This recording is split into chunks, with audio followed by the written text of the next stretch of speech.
Hello, guys. Welcome back to a new episode of Pancake Talks, this humble space where from the kitchen, from the PancakeSwap kitchen, we invite projects that have been partnered with us that are going to have a partnership in the future, or maybe they had partner in the past. People that are building like PancakeSwap, thus people known in the space, new projects, OGs, every kind of project is open to come to these sessions. And I'm Fran, PancakeSwap's community manager since 2021. I think I'm only here in the PancakeSwap kitchen, and I think we are surpassing the 20 or 25 episodes so far.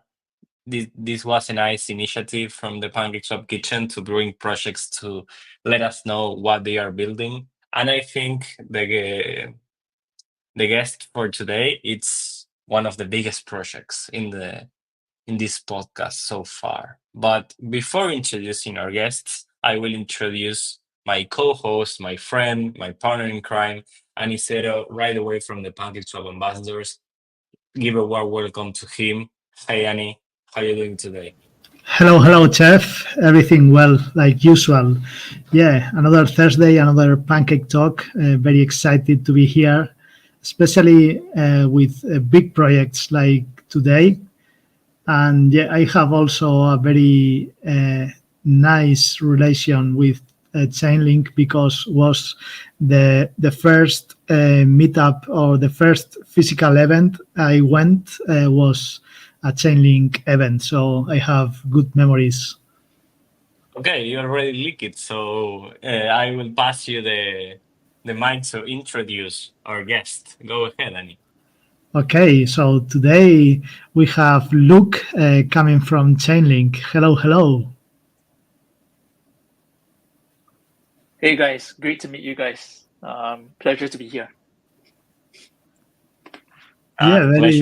The pleasure is ours. I think everyone knows Chainlink. I don't know if there is something in the crypto space, someone in the crypto space that doesn't know what Chainlink is. What do you think, Annie? I mean, most of the people in crypto knows Chainlink. Only maybe the newcomers that didn't do the research maybe don't know Chainlink, but people that is here for some years in the space, they know this project for sure. Maybe they didn't dig very deep into the project, but yeah, sure is very well known. I have to say that I get completely amazed every time I enter into the Chainlink page. It's like they are doing something new. It's like we all know them by the oracles, but I have to say that the infrastructures that you are building, it's kind of amazing. So thanks, Luke, for coming here. I know you are being pretty busy these days. Yeah, no, 100%. Thanks for the kind words. We have been working alongside with PancakeSwap for quite some time now, right? And we're always looking to do new things together with PancakeSwap, given that you guys are always building in the kitchen, as you would say, right? With new functionalities, new product features for end users. I think we will go later into detail, but I think you guys have also recently launched the Telegram bot that you guys have for your end users, and it's also using Chainlink infrastructure under the hood. So there's a lot more to come. And one thing that really impresses me on the PancakeSwap team is the always in terms of the end user focus and to build more interesting use cases as you guys also expand across various different chains as well. So yeah, it's been a long history between us, but it's good to take this time to share and shed further light in terms of what we are both building together in this space. Nice. Thank you. Could you give a brief introduction of you and how do you get involved with crypto? Super quick, just to know you as a guest. Oh yes. Sorry, I jumped the gun here. But so I'm Luke. I run the go-to-market strategy at Chainlink. So back then when we first started, and sorry, I've been in Chainlink for more than 3 years now. when we first started, when I first joined, it was we are mainly just focused on price feeds. That's maybe 5 years ago on mainnet, and then we then launched with VRF, which I believe PancakeSwap was using as well and is using, and then also with things like automation and then now cross-chain. So there's a lot more things to do on the go-to-market strategy side. Now with more products, very similar to you guys, right? As you guys build more products. So my journey is that I've been in Chainlink for more than 3 years now. Chainlink was actually my first full-time stint in a crypto protocol. Prior to that, my experience was largely in the TradFi space. So I was doing a little bit of banking, I was doing a little bit of consulting. Back then, I was also working in a crypto, sorry, not crypto, but corporate venture capital that basically invest and manage on startups in the space. And like innovation has always been one of my key interests, right, in the progress there. So came across blockchain crypto back in 2017. Unfortunately, I felt that back then I wasn't too convinced of the technology, given that it was very hyped up with speculation, and there's not many use cases back then. So on that, however, like I really went in probably sometime in 2020. That's where before DeFi summer kicked in, right? You really see a lot of, it's not just white papers, but protocols that are building DeFi applications come up. And there's now really like a very tangible use case of DeFi. And that really excited me. And I've seen a lot of talent pool as well flowing into the crypto space. And that's really where I got super, super excited. And I decided like it's really now or never. Either you go in full time or it gets harder and harder. So Chainlink has been one of the, it is the first project that I, apart from obviously Bitcoin, Ethereum, that I see huge need across. If you want to make blockchains useful, you would need Chainlink to bring in data from various different chains. And back then there was only Ethereum, right? I mean, there's many other different L1s back then, but they were not very heavily used. So, and then, but now the landscape has changed, right? You have BNB chain, you have various different L1s and L2s that's popping up and very heavily used as well. So obviously, I think that comes with the extension of the Oracle problem, where how do you enable all these different separate, isolated, so-called distributed ledgers to speak to one another. And that has always excited me.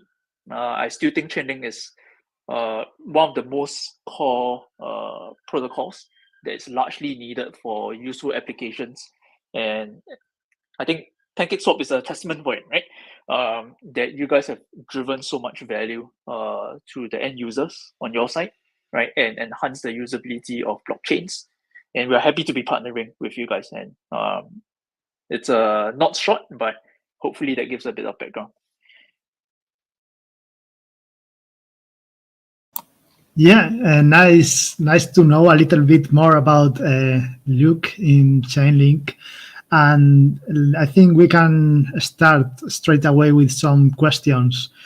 And you mentioned already a few of the things Chainlink is working, but if you can explain a little bit more what is the vision behind Chainlink.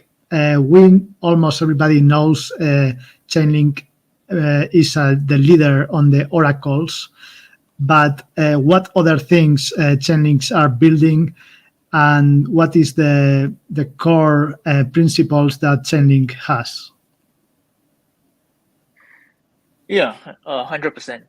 Is it possible to share screen, or would this be an audio only? Sure. Okay, maybe let me share my screen. Yes, go ahead. Yes. Go ahead. You can share, and you should be able to share it, and I only need to approve it. Let's see. Got it. Let's see. Yeah.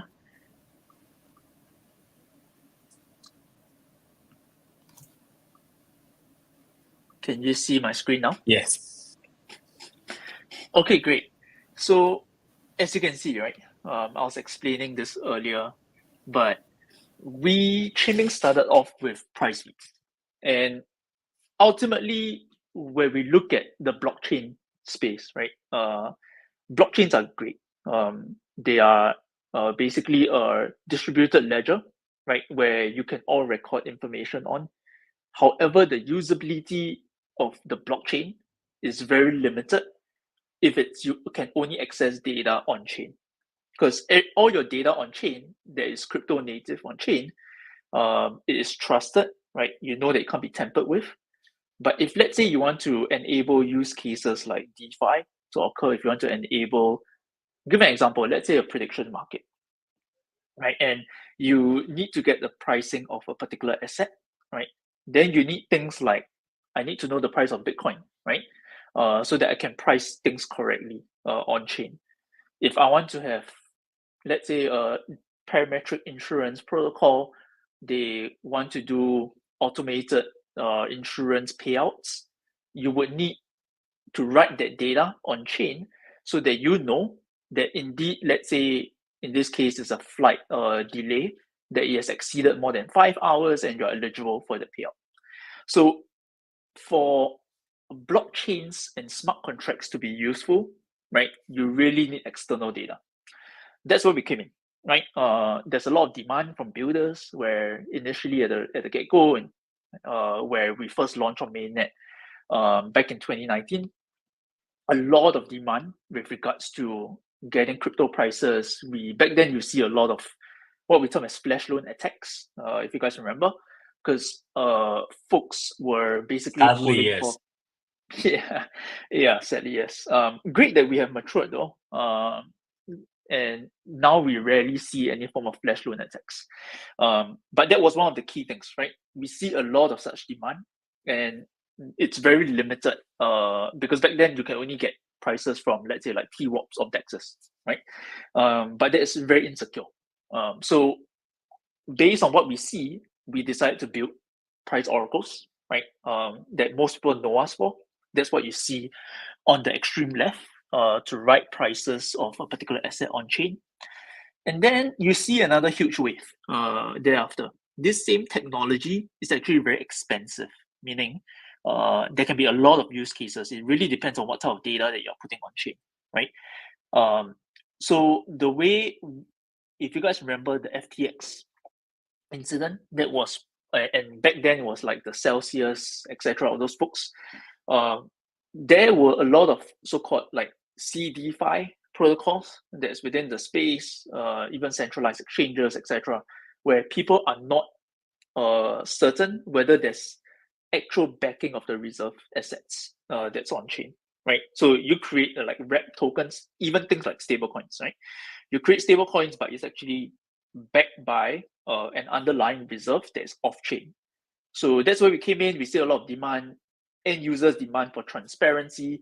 We created this what we term as proof of reserve price feeds, where you can, everyone in the, I mean, there's like dozens of different node operators that ping the reserve, right, and audit it and write that on chain. So that's what we see. And then of course you have like the whole wealth of different data that can be brought on chain. Right now we term that as functions that you can easily do it. But data is one big piece. We then see a lot of demand coming in with regards to computation, because blockchains, if you guys are a bit more technical, but blockchains has a constraint, right, in terms of the number of gas that can be used. So you can't really load in a lot of computations on chain, and it also becomes very expensive. One is not possible, the other is expensive. So to do that, we actually also see a lot of computation requirements that's off chain. So for example, things like if you want to do some, let's say, write randomness on chain, it's a deterministic environment, meaning there's no way for you to get randomness. It's all like math, right? So the only way to get randomness is you need some form of like off-chain oracle to provide that randomness, and that's what we have done with VRF. And then similarly with automation, right? If you want to automate smart contracts, you don't want to trigger smart contracts on a regular basis. And if you want to make this seamless, So think of use cases like limit orders, right? Think of use cases like let's say if you want to do like a yield strategy, right, across various chains, right, and you want to rebalance that strategy on a regular basis, right? So you need things to trigger smart contracts so that you don't have to manually sign off on every smart contract every single time. So that's what we have done with automation.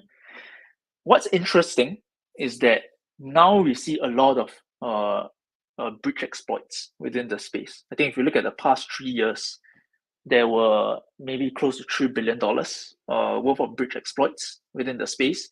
Same thing of what we have seen with price feeds, right? Now there's not just 2 chains, there's not just 3 chains, there's hundreds of different chains that's being built. And what we are trying to do here is that we are connecting those different chains in a secure manner with the same underlying decentralized Oracle network technology that's already been powering all the services that I was mentioning before, right? Which was, I think our total value enabled was in the trillions of dollars, right? So that is really where this same technology can then be used to send tokens and send messages across various chains. So you don't have like a centralized bridge or a protocol that seems to be decentralized but is actually centralized, right?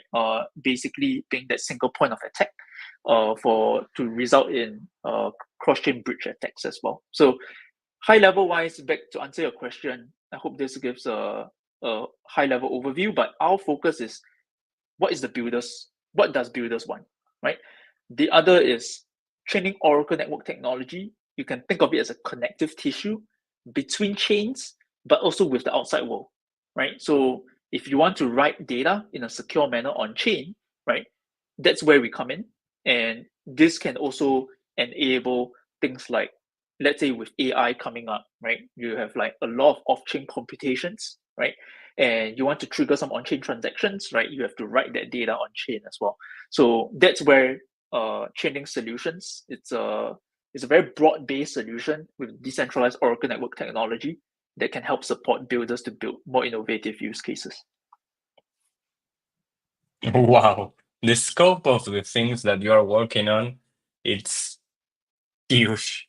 I mean, nobody can say that Chainlink only now takers in oracles, since you have mentioned a lot of stuff. But I can say that, yeah, if for someone that it's not going super deep, oracles is the best way to know Chainlink. But thanks, Luke. Your explanation are always super complete, and I really value that. I also know that Annie loves to know all this stuff. Right, Annie? Yeah, for sure. For people, I don't know, if you are curious about it, you can dig a lot more. Like they have a lot of documents in Chainlink, and you can dig a lot more. But yeah, it's like explaining a lot of things in a small amount of time is sometimes very difficult as well. I would like to do one questions in at once, because you look already mentioned it, but I want to know, what do you think? Why do you think the oracles? I will go to the essence of Chainlink, are so important in crypto, and also how do ensure the security and reliability of the data Chainlink provides, since as we mentioned um, in the last Twitter space, and almost anyone can provide data, but you need to be reliable on the space.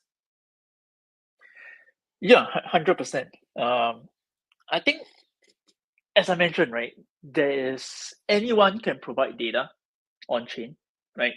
But the problem is whether you are writing that data in a centralized manner or you are writing that data in a decentralized manner. In centralized manner, I mean, like, if let's say I'm the one writing the data, anyone that uses my smart contracts that relies on my data is trusting me. Then I'll bring that question back. What's the whole point of a blockchain, right? Because now it's like a centralized system, right? You can have a distributed ledger where all transactions are validated by all validators. But if you have a single data source that's written on chain that is trusted by a lot of different parties, like let's say protocols on chain, ultimately they're really trusting me as the one that wrote that data on chain to perform as per intended. That's where the big issue is, right? Where you have a distributed system, but you're relying on a central data source, right? What we're trying to do here with price feeds was really, instead of just relying on one single entity, you're actually really relying on the wider. Basically, you have like what we term as 3 levels of aggregation, right? So let's say you just think on price feeds. You can either pull prices from one specific exchange. You can pull prices from, let's say, PancakeSwap, right? You can pull prices from, let's say, Binance, right? But then that's only one single exchange. We have seen some folks where back in the day, right? There's always those weeks, right? I think if you guys recall, there was this time in the previous market, previous bull cycle, Bitcoin was around 60 odd thousand. Someone at Binance US wigged the price with cascading liquidations all the way down to 8,000 plus. That's you're looking at what, over 80+% drop, right? But that's only ring fenced to one single exchange. Do you really want to, if let's say you are a DeFi protocol on chain, do you really want to be liquidated because that one single exchange is experiencing a cascading liquidation week, but the global price of, let's say, Bitcoin on all the other exchanges is still maintaining at 60 over 1,000? You probably don't want to do that, right? You have like your users knocking on your door saying that it's a false liquidation event, right? And that's why it's not reliable to just really focus and use one single exchange as the data source. Then you might say, okay, I'm not going to use one single exchange. You have like your CoinMarketCap, you have your CoinGecko, different of these aggregators that all they do is to pull data, right, across every single exchange that is on and do a volume weighted average, right? The problem is, let's say if one of them goes, let's say CoinMarketCap has an outage event, goes down. CoinGecko has an outage event, goes down. Then your DeFi protocol stops working because your data source is gone, right? So you're still relying on one single entity, right? So how we do it is that when we build what we term as a Chainlink price feed, right, it's really pulling in dozens of different node operators in a single network that powers, let's say, for example, the BTC to USD price feed on, let's say, BNB chain. Let's say we have 16 node operators, right? Each node operator has 3 premium API subscriptions to the different aggregators out there. Aggregators meaning like your CoinGecko, CoinMarketCap, Kaiko, Brave New Coin, etc. Right? You have a whole list of all of them. And out of these 16 node operators, each of them have 3. So there's different permutations of which 3 that they pull from. They all take a median, right? And then write that on chain. So when you're using a Chainlink price feed, you're abstracting reliance on any one single exchange. You're abstracting reliance on any one single aggregator. And you know for sure, even if, let's say, CoinMarketCap goes down, CoinGecko goes down, it will not impact the pricing on chain. So this is why most people say Chainlink is the gold standard in terms of oracles, because of the fact that we have built a standard that removes centralized reliance on any single party when we write the data on chain. And that resolves the key issue that I was explaining earlier, where when you're writing centralized data sources, when you're writing data on chain from centralized data sources, that you have to trust any single party. Now with the Chainlink network, you don't have to trust any single party. You know that 24/7 this will continue to run. Even if one node operator goes down, it does not impact the entire system. Very important to have information about this data in a decentralized network like this. And now we are changing the topic and we are moving to another very important pain point that we have in the crypto ecosystem, that is the cross-chain interoperability protocol. This is a product that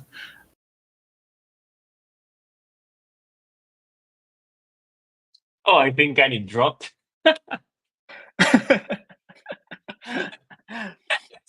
Product that, and we lost him. Maybe his internet. Okay, I think Annie was to talk about a little bit how does the cross-chain interoperability protocol works and what kind of impact you see it on having on the future of the blockchain. You know, everything, it seems like it's kind of the trend topic, like cross-chain interoperability. And I like that because we have tons of blockchains, tons of L2, a lot of new blockchains coming every day. So how do you see this from the Chainlink perspective? Yeah, 100%. We've seen with more and more chains coming up. Hey, Annie, you're back. Welcome back. sorry for that. And I want to add that when I listen to Sergi Nazarov explaining CCIP on the SmartCon on Barcelona, that blew my mind. So this capacity to be connecting public blockchains with the private blockchains is something that is very important, and I wasn't aware of this. So if you can go ahead and explain a little bit about it. Yeah, 100%. So I was saying, right, if let's say now we have seen like cross chains, Hex has probably been like taking up the majority of all Hex or value loss from Hex within the space for the past 3 to 4 years, right? I think this will continue to amplify as we have more and more chains coming, like popping up, and the need to bridge value across different chains will come up as well, right? That's one of the key reasons why we have built CCIP. And for context, right, we have started working on CCIP for more than 3 years ago, right? So, and this is public information, right? Because this has been mentioned in like publicly in our product every time when we have our quarterly product updates, right? So this has always been talked about. The reason why we've built CCIP for such a long time, precisely that point. We don't want to build a solution that's basically taking shortcuts. We want to make sure that this same decentralized Oracle network technology that we have used to write data on chains can also be used with additional functionalities to allow different blockchains to talk to one another. So I'll shed even more detail. So let's say, for example, you have like your Ethereum and BNB chain as an example. These are two isolated chains, meaning they don't communicate with one another, right? You have Ethereum, it has its own distributed ledger, log of every single transactions. BNB chain, its own distributed ledger, is log of all its different transactions. But however, they have no clue what's happening outside of their blockchain. Within Ethereum, you have no clue what's happening outside of Ethereum. Within BNB, there's no clue what's happening outside of BNB. And that's really where like bridges comes in. So back to my same argument with price beats. Same thing applies. You can have anyone running a bridge. I can run a bridge. You can run a bridge. But that means that anyone that's using my bridge is trusting me. That when I receive a token on one chain, right, I make sure that I, let's say, mint the same token on the other chain in the same amount. But what I could do, if I'm malicious, I could say, I receive, let's say, 1 Cake token on BNB chain, and I decide to mint 1 million Cake token on Ethereum chain, right? Because you're trusting me. That's if I'm malicious, right? So that's one of the key problems. How do you enable reducing the trust layer outside of the blockchain as these two chains try to connect and speak to one another?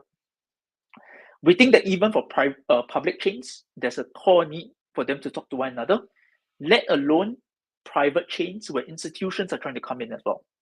So let's say for institutions when they're coming in, we have been speaking with those institutions for a long time right now. because of regulations, right, they will always have their own blockchain first, right? They will have their own private blockchain where they have control in terms of all transactions that's happening across the chain so that they can account to regulators as well. And what that means is that they then need connectivity between their own private blockchains with other private blockchains. Because let's say you have like your bank A as an example, right? You have two banks, bank A and bank B. They want to do a counterparty trade with one another, right?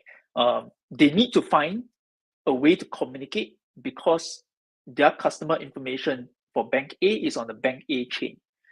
The customer information, the counterparty of bank B is on the bank B chain, right? So they need two chains to talk to one another so that they can do a transaction. So similarly, we think that these institutions, they will also, down in the medium to longer term, they will have a need to go onto the public chains as well. And that's where CCIP comes in, right? CCIP is basically a cross-chain interoperability protocol that enables these private and public chains to talk to one another. You can think of it as a messaging protocol with a token transfer capability built on top of which, right? So let's say you want to bridge the Cake token, you can do it via CCIP, right? If you want to send messages, let's say Aave is doing it for cross-chain governance, right? Where they have the different markets on every single different chain, and they would then use CCIP to come into consensus of all the votes, right, that's happening across all the chains, aggregate them on their home chain, which is Ethereum, and then use it to trigger transactions, the subsequent transactions on the respective chains. So the way that we like to look at things, and maybe let me share my screen that you can see Yeah, here. sure. Go ahead. Yeah. If you want to add a little bit, I would like to ask just, okay, you are going to explain about security, right? Yes, yeah, correct. Yeah, okay, So, okay. I was to ask about that. Go ahead. absolutely. So I mean, you need a mental frame to look at cross-chain. If not, it will just be too complex. Most people think of cross-chain as a very complex thing. You're not wrong, but I would say that it can be simplified very easily, right? In the most simplest term, you have either a centralized cross-chain solution or bridge, or you have a decentralized cross-chain solution or bridge. You can't, it's very simple terms that you cannot back away from. So I'll give an example. For example, the way that we think about cross-chain is what we term as 5 levels of security, right? Because it's not just a simple binary thing, right? You have level 1 being the most centralized, meaning you're putting the trust assumptions on one single party. If that single party fails, there goes everything, right? And in our opinion, that's the most insecure if you want to build like a lasting protocol. Then you have level 5, which is the most secure, and that's CCIP. And I'm happy to share some of the materials. Even L2Bit, they did an analysis on all cross-chain solutions. CCIP is the only solution that has 0 critical risk for any loss of funds. Everyone else out there has at least 3 to 4 critical risks for loss of funds, right? And that's where we see what's the huge distinguishing factor of CCIP is in terms of cross-chain. So level 1, centralized, right? I don't have to belabor on that point too much. Level 2 is, it looks like a protocol, right? But actually it's not really decentralized. I would say in practice is actually one of the most centralized protocols out there.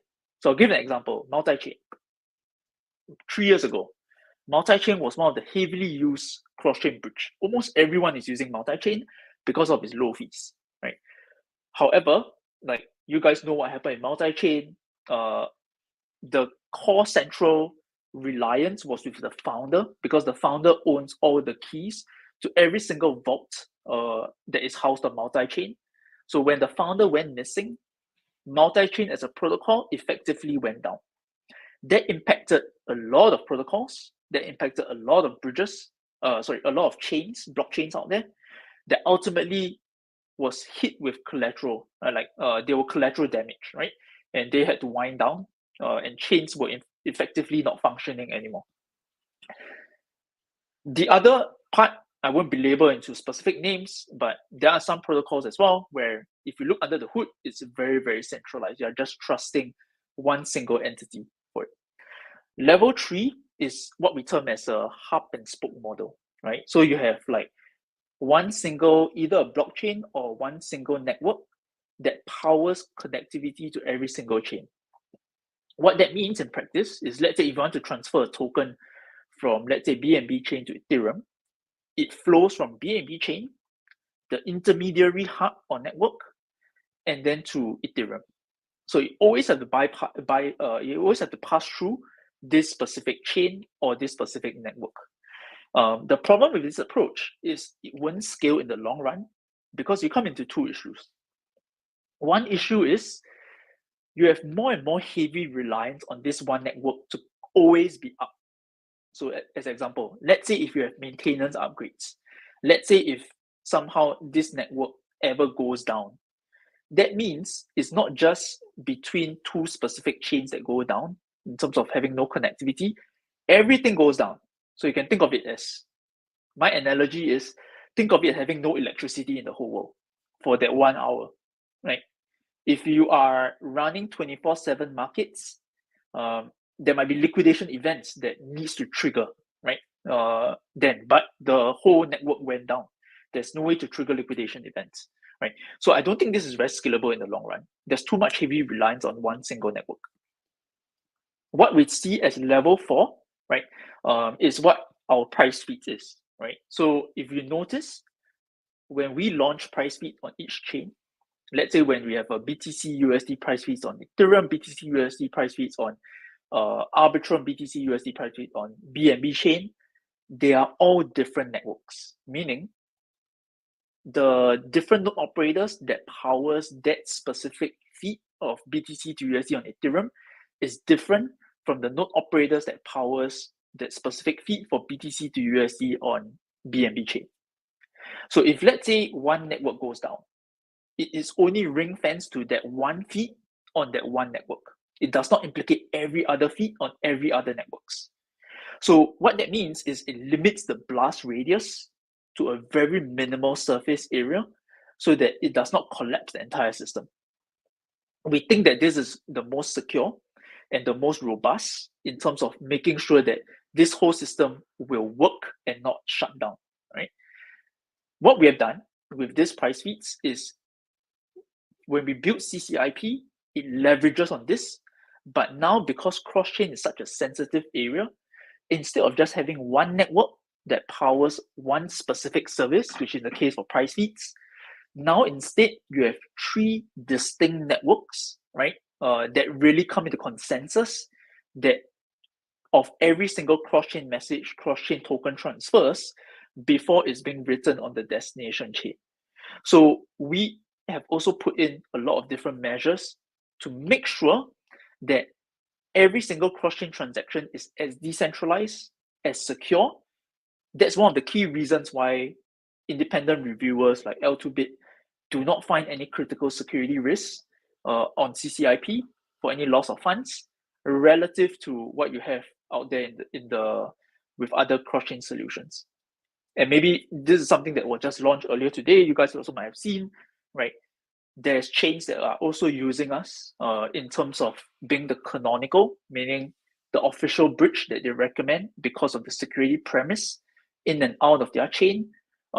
Just earlier today, we announced that Ronin has also decided to use upgrade from its current bridging solution to CCIP as the canonical bridge in and out of Ronin chain as well. So our ethos has always been the same, regardless of all solutions. Is this able to power trillions and quadrillions of dollars of transactions in and out, be it price feeds, be it VRF, be it automation, be it CCIP, right?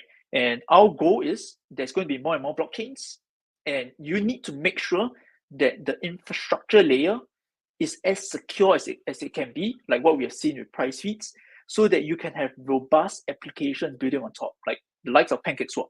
You won't have a situation where because of one vulnerability, there's an exploit that occurs within the space, and that sets back adoption of this entire space.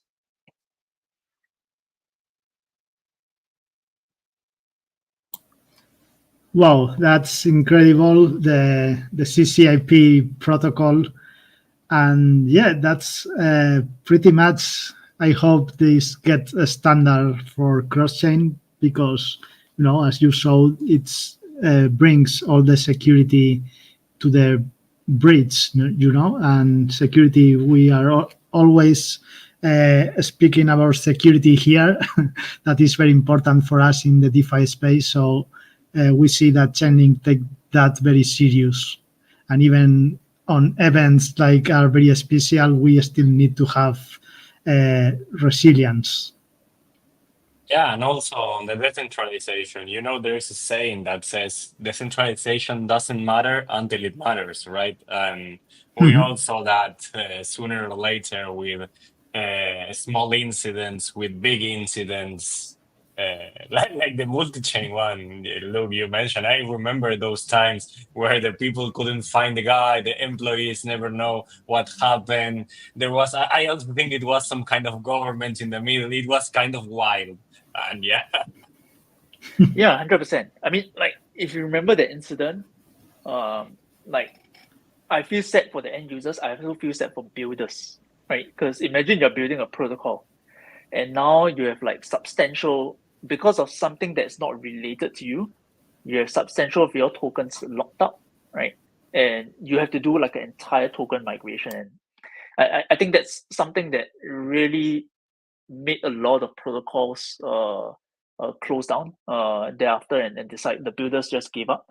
But imagine, I think this is something that if you are a builder, you have built out like significant traction, and just because of an external event, you are not able to restart your protocol. So I like I'm saying it in a joyful or joyous kind of tone, but actually this is something that I really think that our industry has to fix, because the more incidents we have like this, the less like it sets back the adoption cycle significantly, and it discourages builders from really putting in their heart, sweat, blood, and tears, right, to really go into this.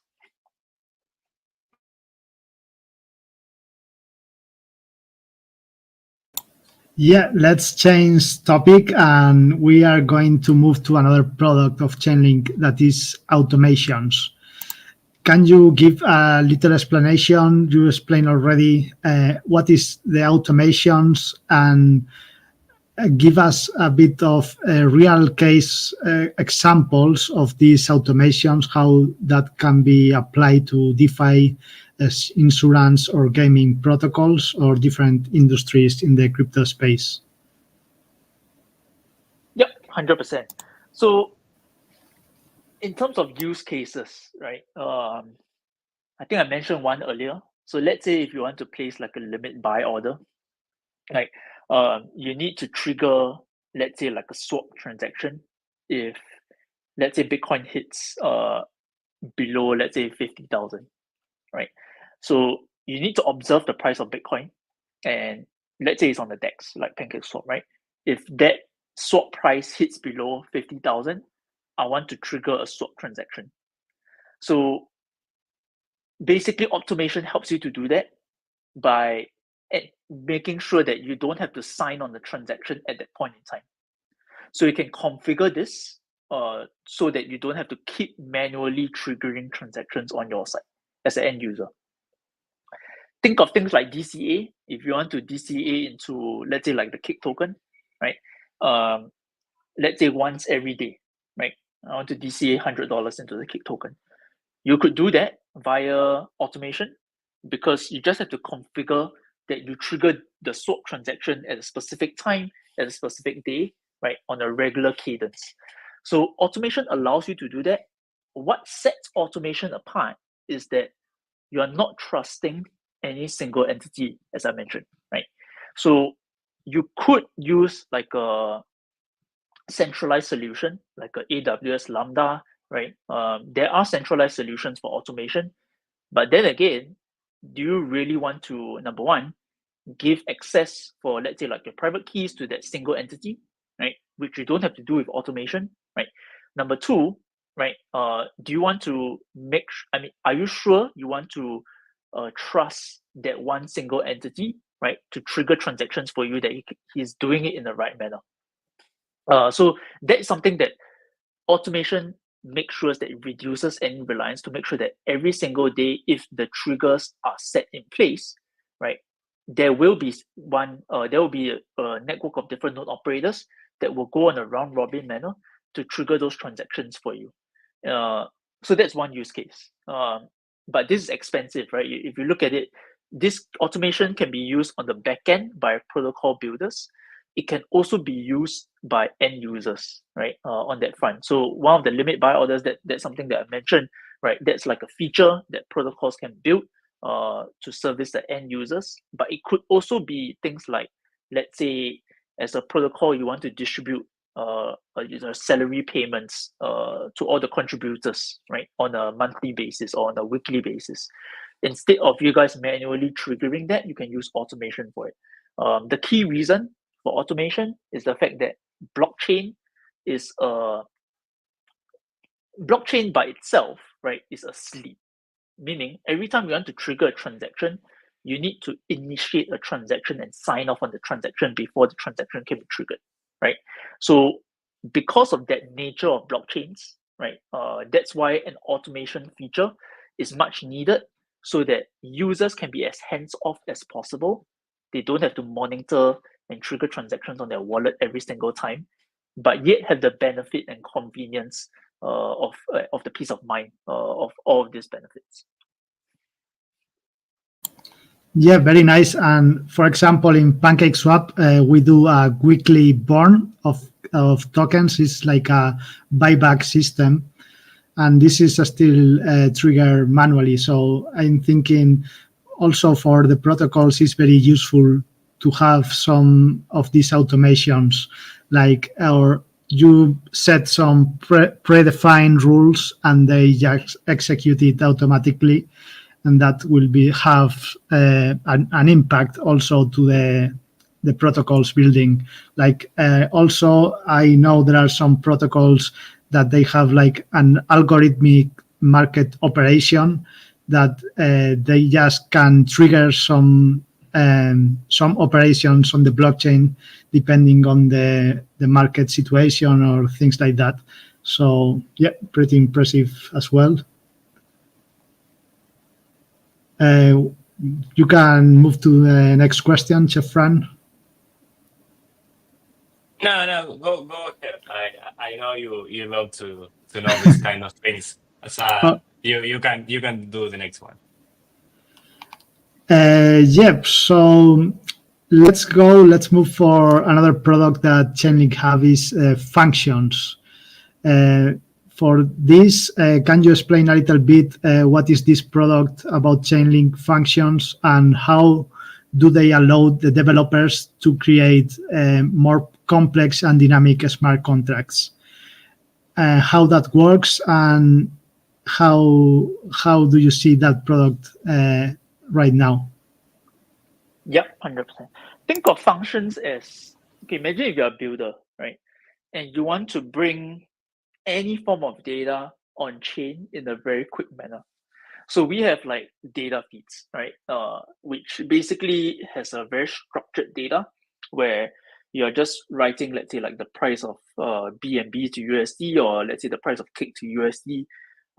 In the case for functions, we're expanding this capability to allow you as a developer to bring any form of data, as long as it can be pinged from a Web2 API, and write that on chain in a decentralized manner, where a network of decentralized Oracle network node operators, right, would basically write that data on chain, come to consensus and write that data on chain, right? So think of different use cases. One use cases could be, and we have been working alongside games, right? Games, they have their gaming server on the back end, right? And they want to write data from their gaming server, right, onto the blockchain. So give an example. I can't recall the exact gaming protocol, but they have like a weekly championship, right? And they want to see at the end of the week, they have a leadership board of who won the championship. They need to write that data on chain so that they can distribute the rewards to those folks on chain. right? So then they use functions, right, to write that data on chain, so that now on chain you have the whole list of different winners, right? And then that would then trigger, it could be with, and they did it with automation, right? They use automation to then automatically trigger the reward distribution on a weekly basis to those folks, right? So that's one use case. But for example, let's say another use case that I was mentioning earlier could be like the flight delay insurance protocol, right? Where you need to know what's the status of the flight, right? And what the actual delay is. So you need to write that on chain, so it's provable, and then that would trigger, like, let's say, like the insurance payout, right? If it hits that the criteria. So this expands to a lot of different use cases, even with AI. So let's say you have like AI, you have different AI models to prevent hallucination. You then want to have, like, let's say, not just one AI model, but 5 AI models. If they all come into the same results, right? And then you have to aggregate using functions to bring that result on chain, right?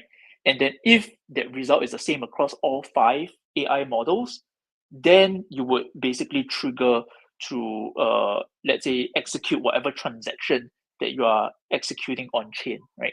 So it's really expensive, right? In terms of the use case, as long as there's any form of data that can be pinged from a Web2 API, functions help you bring it on chain.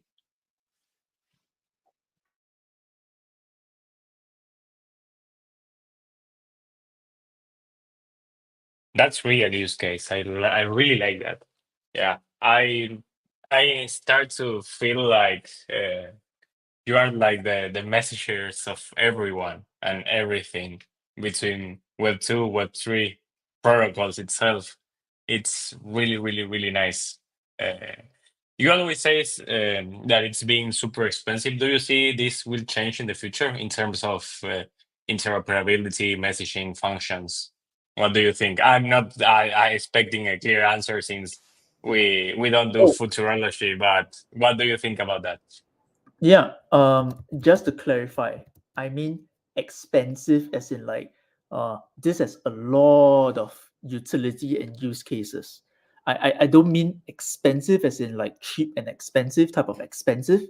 But it's expensive with an A, meaning it's a lot of different use cases that can be used with this same underlying technology. Oh, okay. I misunderstood that. Thanks for clarifying. Yeah, 100%. So yeah, I mean, like if you look at CCIP, I would say most of our solutions, CCIP, automation functions, they are not expensive.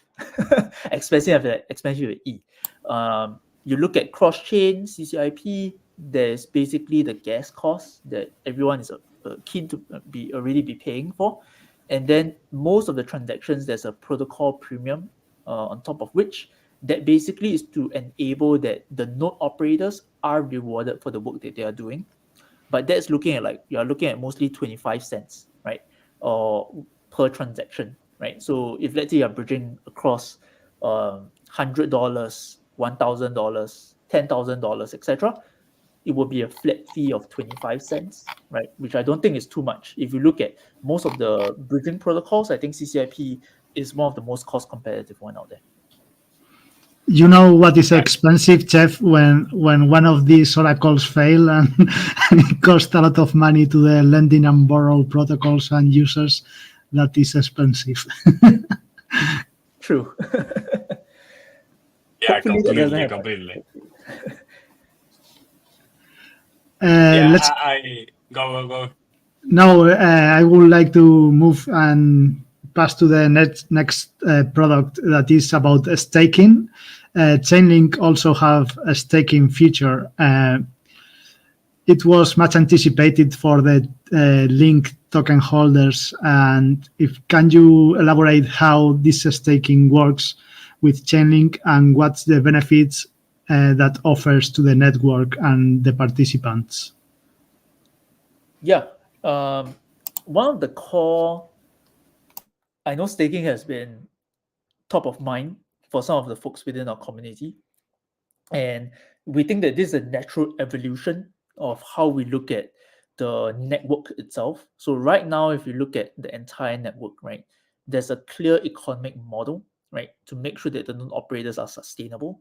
But you also make sure that with this decentralized Oracle network technology, right, all of the node operators are incentivized because number one, right, you want to make sure that these node operators have a business, is a business to them as well, right? They're looking at it as a Web3 business, they're writing data on chain, and on their end, they are powering various different solutions as well. So our core goal here is that first and foremost, that we want to make sure that we solve really rightly is the entire model without the economic section first, right? In terms of having staking, you need to make sure that this model works right now, and then you start adding in more requirements for the node operators. You start adding in benefits for the community to also participate in the network, and that's where we have launched staking. We first launched staking 2 years ago, right? Initially was V 0.1 as a test bed, right? And then we expanded it to V 0.2. We are doing this in a very thoughtful manner because, as I mentioned, this system is powering right now, in terms of value enabled, trillions of dollars, right? You want to make sure that any upgrades that you are doing, right, is done in a right and sensible approach, that you are not overbearing the entire network, and it is also sustainable for the various different node operators, and also allowing our community members to participate. So now we are in the stage we have just passed V 0.2 was just passed 1 year ago, right? And our process is that we are going to be expanding staking, which right now is on price feeds, but this is our plan to make sure that as we progress with further improvements of the network, staking as a feature will also expand across our various different products.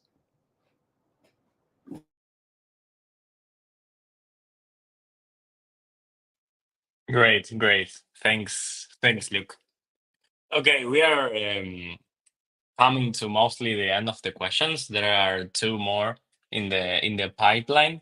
I think I don't know if you can add something because you already covered this part, but how do you think Chainlink support the sustainability and scalability of the dApps? We can think about PancakeSwap or any other Web3 app in the crypto ecosystem. I think you already gave us quite a good brief on how you can support that, but anything you can add would be nice to hear.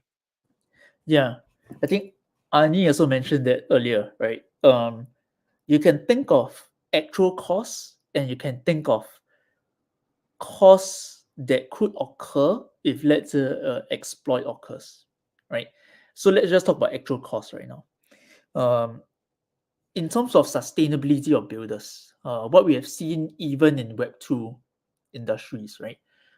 Initially, where most protocols start off with, they started off building everything themselves, right? Meaning, let's say if I want to build like a PancakeSwap, I have to build like an Oracle, I have to build the front end, I have to build the engines, the matching engines across, right? The AMM models. You guys have so many different products, the prediction markets, etc. Right? Everything has to be done by you guys. That's a huge load of work on PancakeSwap team. If you guys have to build everything on your own, the pace of innovation will also fall. That's one of the key things. Even if you strip away Web3, look at first principles. Like even with countries, right? Right now, you see why globalization for countries became such a big thing. It's because each country can focus on the things that they are good at, and then they just work alongside with other countries, right, to do global trade, right, to swap good products and services so that their country is sustainable, right? So in the case where let's say Thailand, right?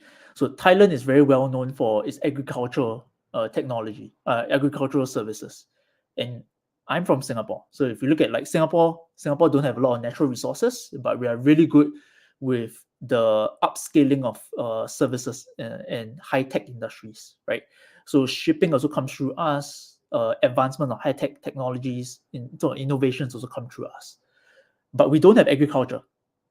If you ask Singapore to, let's say, not have any global trade with any single party, only do agriculture by itself, everything by itself, I don't think the world will be as connected. I don't think the innovations in the world will be as widely spread and rampant like what we see today. I'll take another example. Let's say tech companies. You look at Uber. Uber is just a mix and match of many different underlying services, while they focus on providing the best end user experience to their users so that users would be able to, let's say in this case, get a taxi, right, or get Uber, right, across from different parts of the world with different payment systems all embedded within. But if you look at the payment system is not by Uber, right? The maps in Uber, it's basically Google Maps, right? So what we see in the Web 2 space is also the same as what we see in the Web 3 space, right? It does not make sense for one protocol to do everything by themselves. And that's where we come in, right? We think that Oracle and the infrastructure side, it's most people think of it as a very boring space, right? But we find it interesting because we want to build the rails for every single protocols to build on top of which. So our goal to help support all of these decentralized applications is you guys do your thing in terms of providing more innovation within the space. You guys do the interesting thing. Leave the boring stuff to us, right? Where we spend our time fully focused in making sure the infrastructure tech stack that we are providing you guys with is as secure as possible. There's a lot of risk management work that we are doing, by the way. Like if you look at Chainlink right now has more than 400 plus engineers, right? And these engineers are largely doing R&D with new products, but also a lot of engineers are monitoring and risk management. And I don't think this is very well appreciated within the space. And this is one of the key reasons why Chainlink price feeds can operate as per intended. Our different solutions, CCIP, etc., can operate as per intended for the long run because we have a lot of risk management and security focused teams that is looking at this 24/7 and fully focus on it so that you guys can focus on how to get more new users within the space, but we both need to work together to grow this entire industry. Yeah, getting out of the builder for your own. Thanks, Luke. Thanks so much for that answer. I will give to you. I said this. I would say this again today. I will need to prepare some glass of water for the people speaking. You did a complete explanation of every point of what Chainlink does. So thank you so much. I just have one more question, and this is what you can share, what you want to share, what the team allows you to share. So, what you can say about the future developments, or which product do you think it's going to be the trend on what Chainlink is currently working for the future and the blockchain industry for sure? Yeah, I would say the cross-chain space is probably where I would see a lot of innovations coming in. I think the cross-chain space is not as mature at this point. And given that there's more and more chains that's coming up, you would see CCIP being one of the key components to address that service this entire industry in a secure manner. Very recently, you guys might have seen, we have also been working alongside with ANZ. So ANZ is one of the leading banks in Australia. They have partnered alongside with us, as well as another company called edX, as part of the Monetary Authority of Singapore, Project Guardian, to look into using CCIP as the infrastructure layer, right, connectivity tissue, to enable wider adoption for tokenized tokenized products, right? Real world assets. So you would see a lot more that we are doing to support the capital markets side of house, meaning banks, that will drive in a lot more users. And in my opinion, if you want this industry to succeed, you need to embrace the TradFi folks. And there's a lot of interest coming in from TradFi because blockchain resolves a lot of solutions, a lot of problems for them, right? So that's one that you would see a lot more that we are focusing on. The other that you would see is that you would see more adoption, not adoption, you would see wider maturing of this entire cross-chain space, that you would see a lot more innovative, not just token transfers, right? I think right now you see most cross-chain solutions are largely token transfers. You would see a lot of innovations down the line where cross-chain messaging is being used, meaning a protocol like PancakeSwap is on many different chains, but its product is not going to be isolated on just one chain, right? As on the end user point of view, chains are kind of relatively abstracted away from me, right? I can initiate a position with funds on with a collateral on another chain, but initiate positions on any other chain that I want to be on, right? And under the hood, that's where CCIP as a cross-chain messaging protocol comes in, and we would see. I mean, I've seen a lot of interesting developments across protocols like PancakeSwap, but also other protocols where they have huge plans to really look into their cross-chain strategy. And in fact, I think this will be the key thing to unlock the always talked about UX UI problem that we have in Web3 space, but yet in a secure manner, right? That does not risk users' funds in any way. Yeah, very nice. And this cross-chain, this CCIP solution is going to be something huge to bring the traditional finance money that at the end it's possible that they became the biggest user of DeFi. So that's being optimistic, but we are building the rails in the blockchain for all this money to flow. And once we sort out everything and is properly structured, they will start using public blockchains, I believe. So, yeah, thank you very much, Luke, for building all this infrastructure, all these products that I believe is going to be very useful in the coming years. We run out of questions, so I pass you the mic, Jeff, and we can wrap up.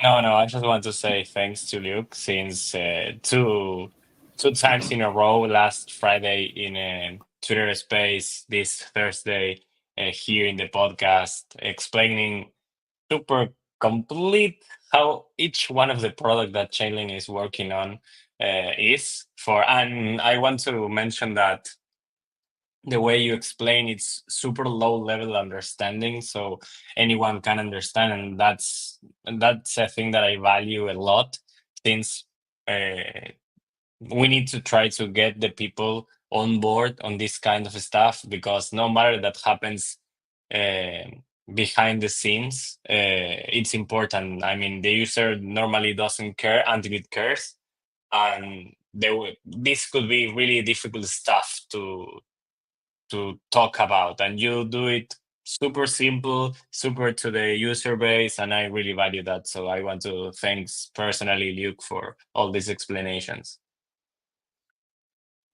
Thanks for having me on as well.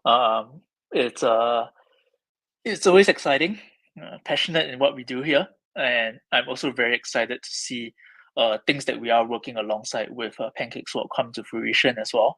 A lot of exciting stuff. I think I'm very optimistic in this entire space, and I remain fully focused and excited at the innovations that's coming in to get more people and the new type of not just capital, but end users, right?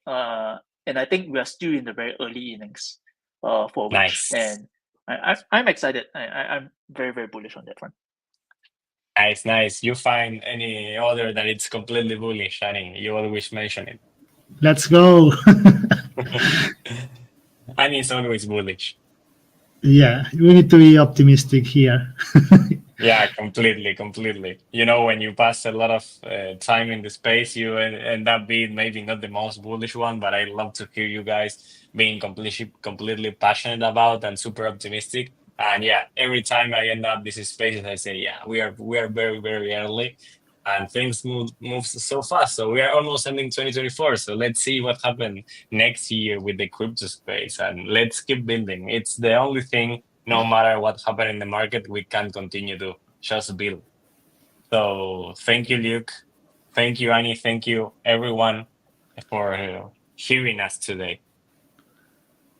100%. Great to be here. See you next time. Bye bye. See you guys. Welcome Bye. back on a new episode of Pancake Talks. Bye bye.